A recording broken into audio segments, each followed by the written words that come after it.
Today's video is going to be all about acute respiratory distress syndrome.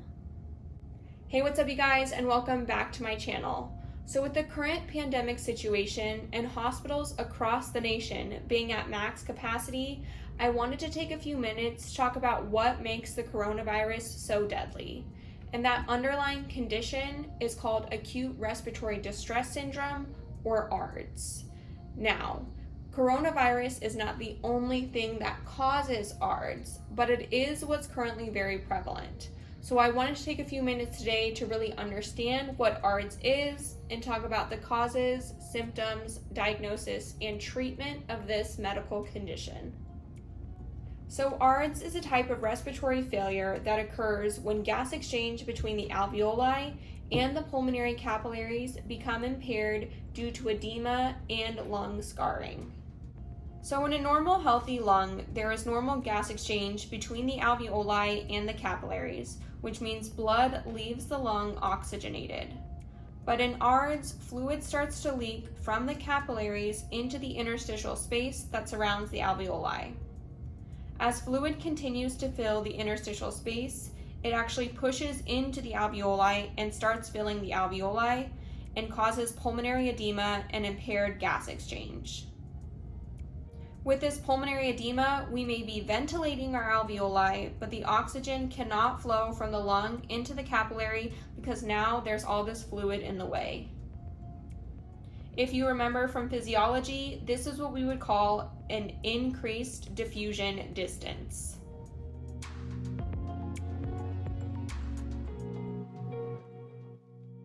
So in times past, the number one cause of ARDS was sepsis.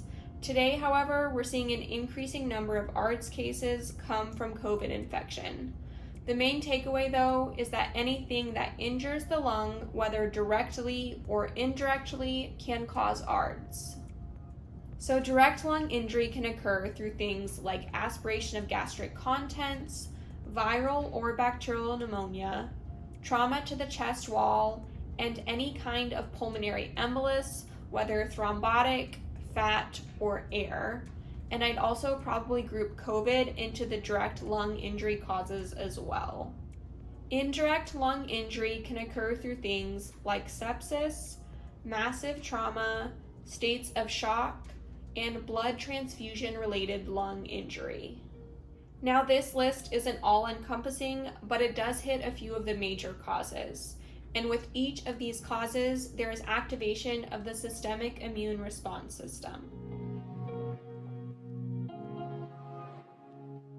Now there are 3 stages of ARDS, but I just want to talk about the big picture. So we start with a cause that injures the lung. Damage to the lung triggers the systemic inflammatory response system. This systemic inflammatory response brings neutrophils to the lung. And then the neutrophils release all these cell mediators, which damage the epithelial cells of the lung and increase capillary permeability. The increased permeability allows fluid, plasma proteins, and blood cells to move into the alveoli. The inflammatory mediators damage both the alveolar cells that allow gas exchange and the alveolar cells which produce surfactant. And remember that surfactant is necessary to prevent alveolar collapse.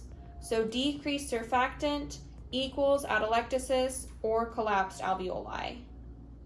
And on top of damaging these 2 alveolar cells, there's a whole bunch of proteins and fibrin, as well as dead cells that form a thick membrane, which we call a hyaline membrane. And this membrane does 2 things. It makes the lungs really stiff and harder to inflate, and it makes gas exchange in the alveoli more difficult because now we have a barrier in the way. As time goes on, fibrotic changes in the lung only get worse, and inflammatory mediators destroy pulmonary capillaries and cause fibrosis, which leads to pulmonary hypertension. So ultimately, at the end of ARDS, we have scarring and fibrosis of the lungs, which decrease lung compliance and make the lungs harder to inflate. We have a scarring and fibrotic membrane called a hyaline membrane, which impairs gas exchange, and we have pulmonary hypertension.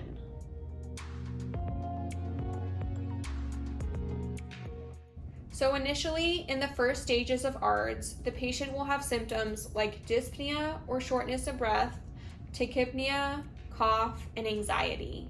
Their lung sounds may be clear on auscultation or have fine crackles.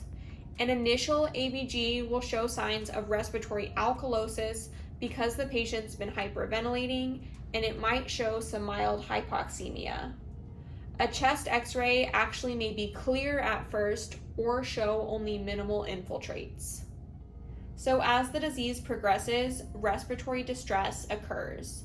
The patient will become increasingly tachypnic and have retractions. They will be tachycardic, pale, and cyanotic, and they will be very anxious. Auscultation will reveal diffuse crackles or rhonchi. An ABG will show respiratory acidosis and hypoxemia, and a chest x-ray will show diffuse bilateral pulmonary infiltrates from all the pulmonary edema. The hallmark sign of ARDS is hypoxemia despite increasing oxygen delivery through nasal cannula, mask, or ET tube. So the first thing that we'll want to do for these patients is place them on oxygen. The problem with ARDS though is that it's so severe that you'll quickly move from oxygen delivery with a nasal cannula or an oxy mask to high flow oxygen therapy and then to BiPAP. Now if your patient's already on BiPAP and they're not getting better, that's when we'll move to intubate and mechanically ventilate the patient. Positioning strategies are also important for the treatment of patients with ARDS. About 50 to 70% of patients have an increase in their PaO2 when you change them from a supine to a prone position. And this is because proning patients increases the lung surface area that's available for the diffusion of gases, which will therefore increase oxygen levels. Ultimately though, we need to discover and treat the underlying cause of ARDS. If the cause is sepsis or pneumonia, we need to start antibiotics. If the cause is COVID, we need to administer steroids and start the antiviral medication remdesivir as long as they're in the window for it. And if it's a massive trauma, we need to stabilize the patient as much as possible and prevent stages of shock. If pulmonary edema is severe, diuretics may be administered. In states of hypotension, IV fluids, inotropic and vasopressor medications like dopamine or Levophed may be ordered. Even with all these interventions though, the mortality rate of ARDS is about 50%. And this is why the best strategy for treating ARDS is really preventing ARDS in the first place. And this is why health promotion activities are really important. Hey guys, welcome back. Thanks for watching till the end. If you learned something from this video, then don't forget to tap the like button. And if you want to see more videos from me, then click or tap the link over here. And don't forget to subscribe. Otherwise, stay safe and I'll see you guys next time.